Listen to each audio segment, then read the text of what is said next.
Shalom, selamat pagi Bapak Ibu, Saudara-saudari yang terkasih. Kembali kita berjumpa untuk merenungkan kebenaran firman Tuhan pada pagi hari ini.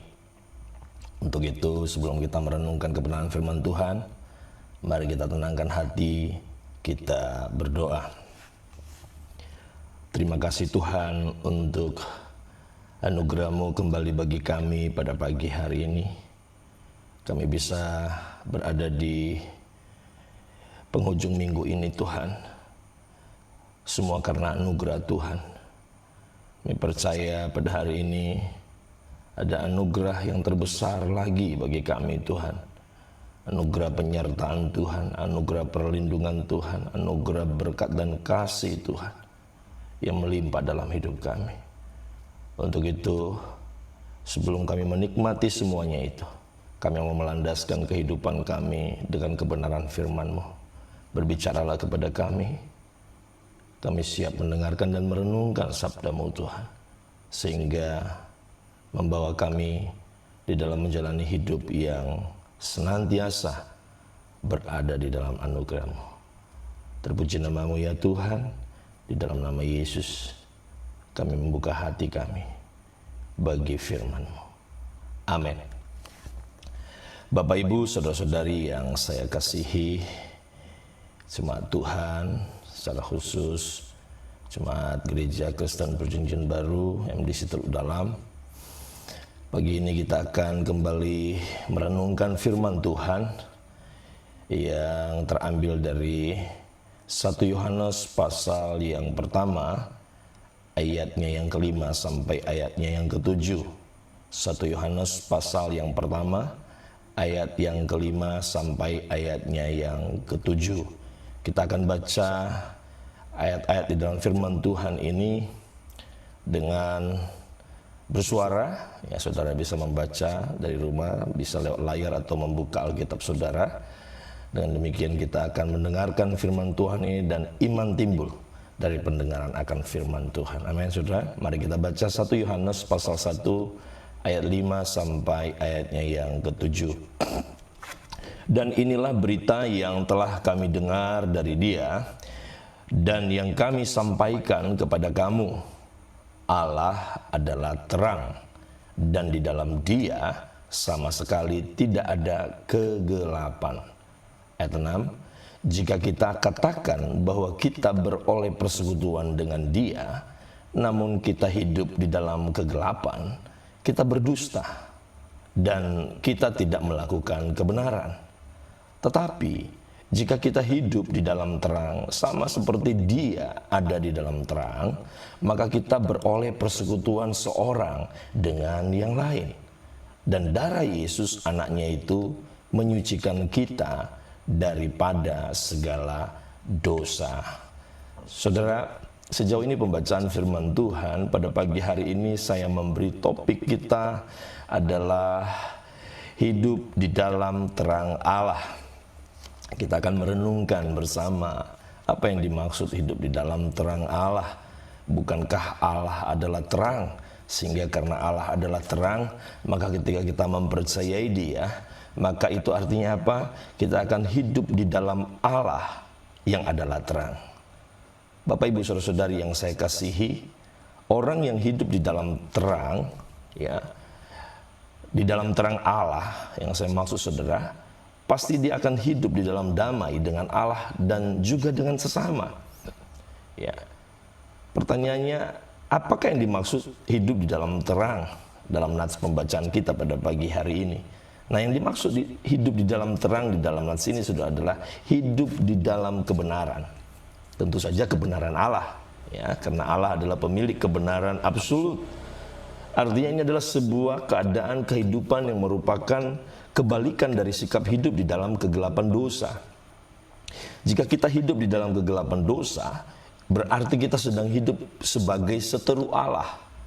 Ya, seteru Allah, ya, artinya kita sedang menjadi penentang-penentang Allah. Dan akibatnya tentu saja relasi tidak ada, ya. Relasi dengan Allah tentu saja tidak ada. Relasi dengan Allah sudah rusak. Orang yang menjadi seteru Allah tidak memiliki relasi dengan Allah. Rusak. Dan demikian juga akan berdampak, berimplikasi kepada relasi dengan sesama. Jadi hidup dalam kebenaran adalah hidup dalam terang, tidak hidup di dalam kegelapan, tidak hidup sebagai seteru Allah. Itulah yang dimaksud di dalam konteks ini, saudara, hidup dalam terang Allah atau hidup di dalam kebenaran. Bapak, Ibu, saudara-saudari yang saya kasihi, tentu saja di dalam anugerahnya yang begitu besar melalui pengorbanan Yesus Kristus, sesungguhnya Allah telah memerdekakan kita dari kegelapan dosa. Ya, artinya Allah telah mengambil kita keluar dari kegelapan dosa itu, dari hidup di dalam kegelapan itu, sehingga sejatinya kita sebagai orang yang percaya kepada Yesus, tentu saja kita hidup di dalam terang. Maka sebagai akibatnya relasi atau hubungan kita dengan Allah tentulah sudah dipulihkan. Maka dengan demikian kita akan hidup di dalam damai sejahtera Allah yang akan membawa kita dapat hidup di dalam persekutuan dengan sesama. Saudara-saudari yang saya kasihi, Allah tidak hanya kasih Allah, ya, kasih kepada Allah itu tidak hanya kita implementasikan di dalam praktek-praktek ritual penyembahan kepada Dia, di dalam sikap hidup merenungkan firman Tuhan siang dan malam, serta melakukan dalam hidup kita. Namun praktek mengasihi Allah itu juga diwujud nyatakan dalam sikap hidup damai dengan sesama. Tentu di dalam persekutuan yang indah atas dasar kasih Allah, atas dasar sikap hidup di dalam terang itu, saudara. Ya, saudara-saudari yang saya kasih, istilah persekutuan dengan Allah tentu tidak asing bagi kita, betul ya? Ada banyak persekutuan diadakan di mana-mana, terlebih di Pulau Nias ini, saudara.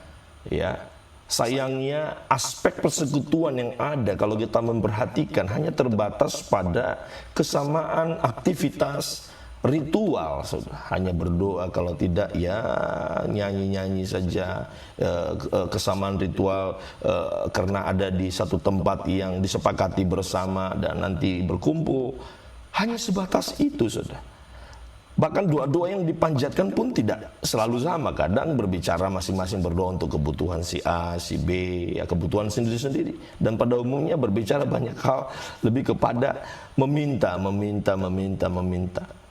Interaksi yang bermakna antar orang percaya sebenarnya kalau kita melihat dalam konteks persekutuan sebagai implementasi dari hidup di dalam terang itu sesungguhnya tidak tercipta.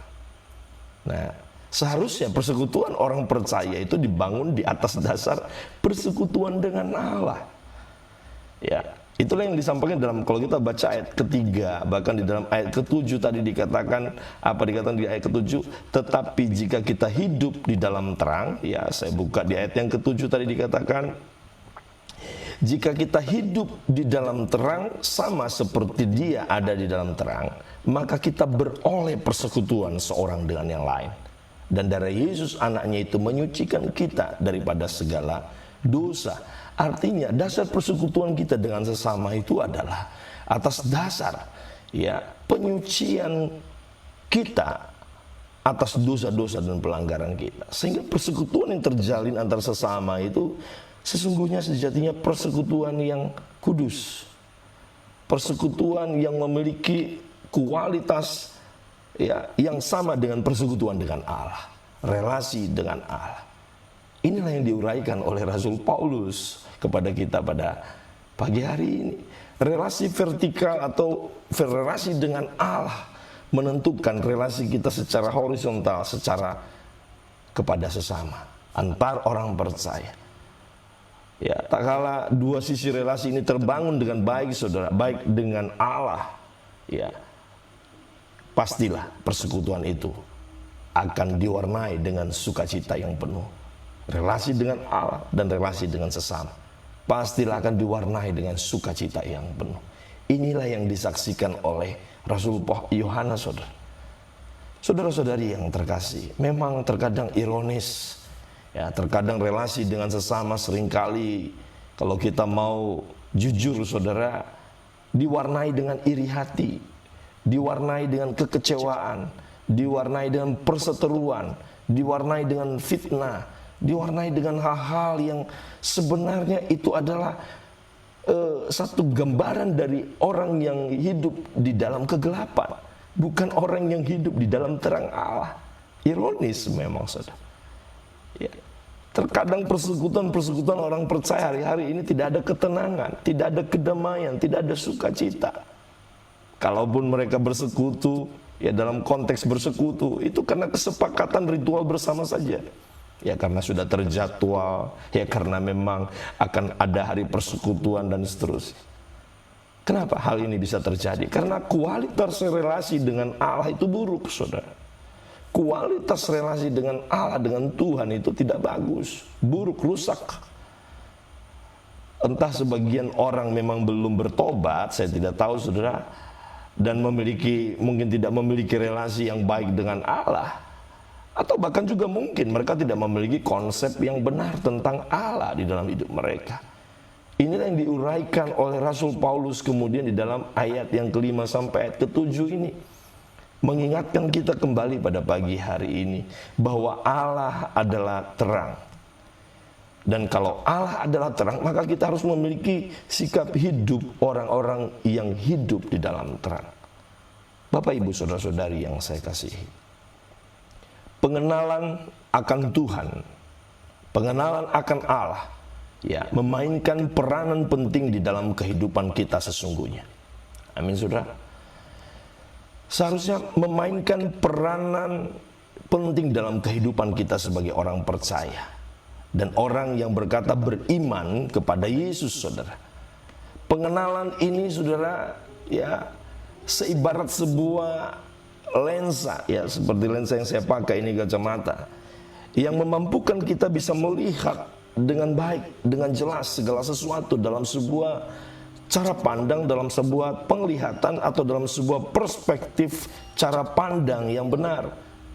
Ya, cara kita memandang Allah akan menentukan bagaimana kita memandang diri sendiri, saudara.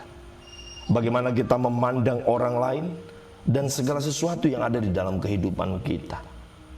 Ya, sekali lagi pengenalan kita tentang Allah, ya, peranan penting, ya, pengenalan kita akan Allah ini akan sangat-sangat menentukan bagaimana kualitas kehidupan persekutuan kita dengan sesama.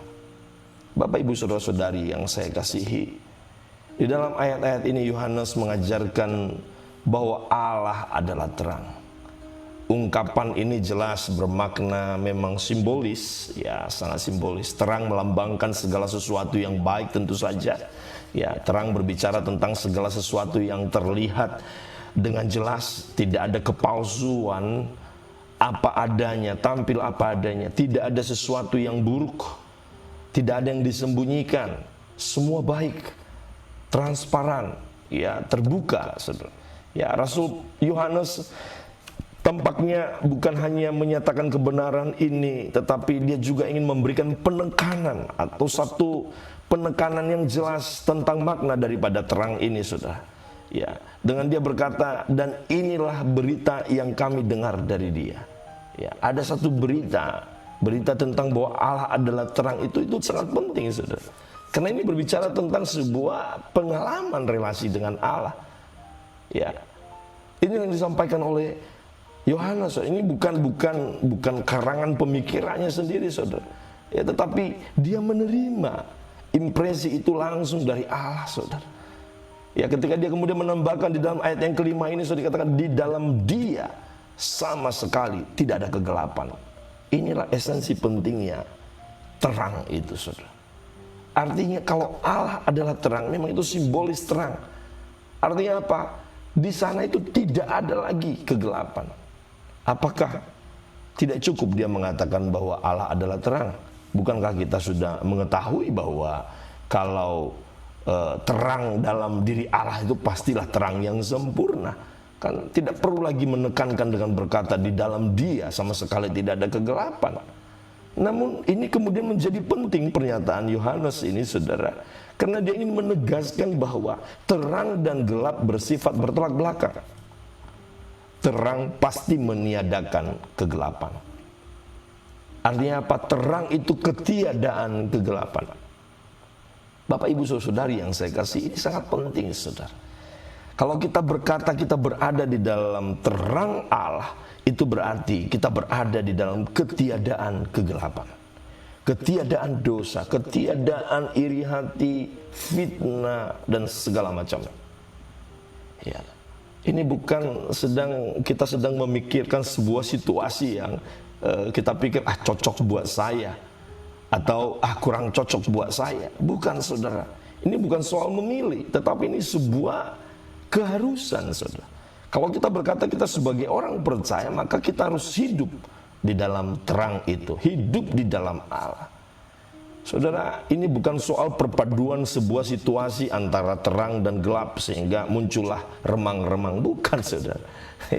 Ini tidak berbicara soal bagaimana kita menyepakati antara terang dan gelap bisa berjalan bersama-sama dan kemudian kita bisa menikmati kehidupan dalam terang. Bukan, saudara. Inilah sebenarnya kalau kita lihat dalam realitanya yang terjadi justru itu. Ada orang yang mau mengatakan dirinya orang percaya, namun hidup sebenarnya tidak di dalam kepercayaan. Dia mau Tuhan tetapi dia juga mau hantu, saudara. Dia mau hidup sebagai orang kudus tetapi di dalam bagian dalam dirinya dia melakukan hal-hal yang jahat. Dia mau diam di dalam terang tetapi dia juga mau menginjakkan kaki di dalam kegelapan. Tidak bisa, saudara. Sekali lagi, terang adalah kondisi ketiadaan kegelapan. Tidak ada kegelapan di dalam terang, saudara. Inilah yang dimaksud oleh Rasul Yohanes ketika dia berkata, di dalam dia sama sekali tidak ada kegelapan. Sama sekali.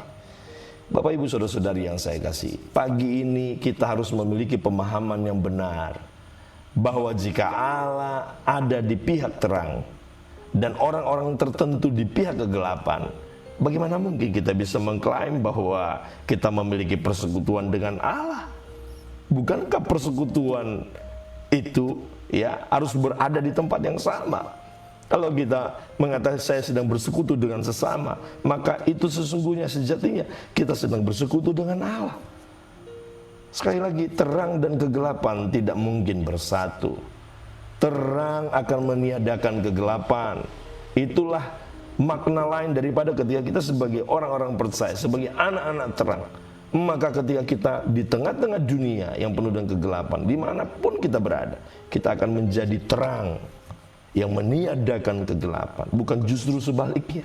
Ketika kita ada, siapapun kita, terkadang saya juga sedih melihat ada banyak orang yang secara kerohanian semestinya adalah orang yang menjadi panutan, tetapi ketika dia berada di dalam satu keadaan-keadaan justru luka-luka yang diakibatkan. Orang tersandung karena kehidupannya. Orang menjadi sedih ketika mereka melihat kehidupannya. Apakah ini terang yang ada di dalam kehidupan orang yang demikian? Saya pikir tidak, saudara. Pagi hari ini, mari kita kembali melihat jauh ke dalam diri kita masing-masing.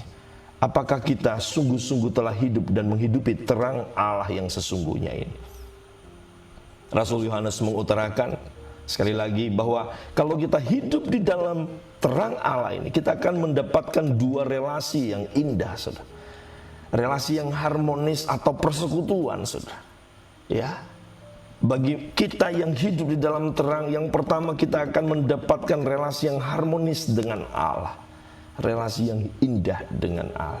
Dan relasi yang indah dengan Allah itu akan mengakibatkan hidup kita senantiasa disegarkan hari demi hari. Hidup di dalam kesegaran, kebugaran yang sejati. Karena kita terkoneksi dengan sumber kehidupan yang sejati, saudara. Dan itu kemudian teraplikasi, terimplementasikan di dalam kehidupan harmonis yang kedua, itu hidup di dalam terang.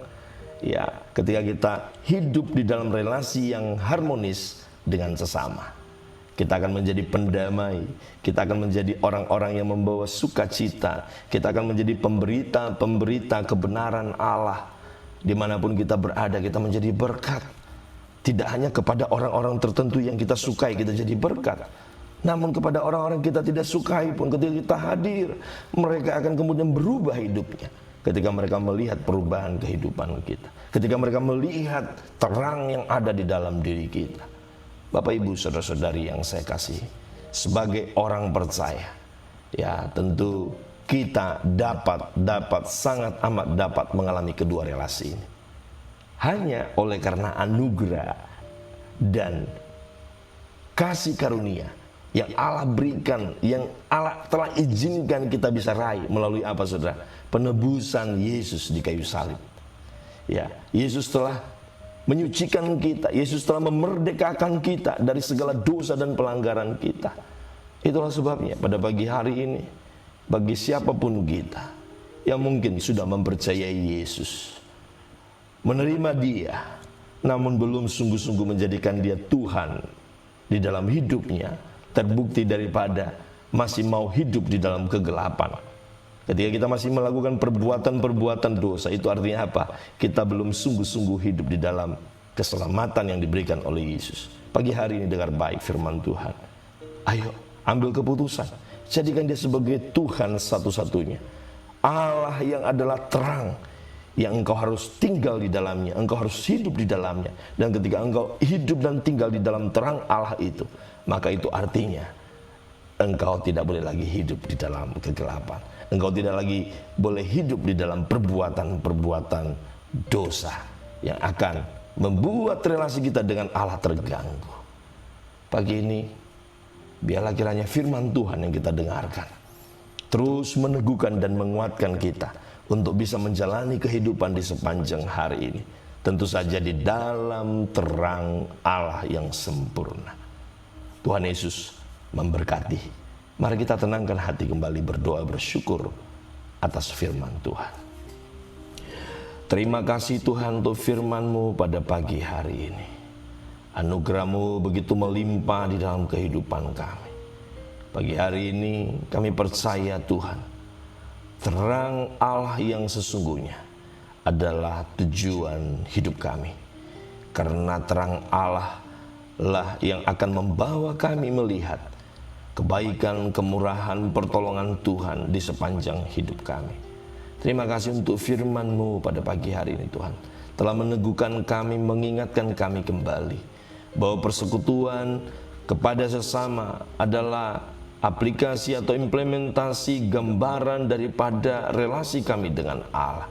Itulah sebabnya pada pagi hari ini kami akan kembali mengoreksi diri kami masing-masing, memperbaiki hal-hal yang salah, yang buruk yang telah terjadi selama ini.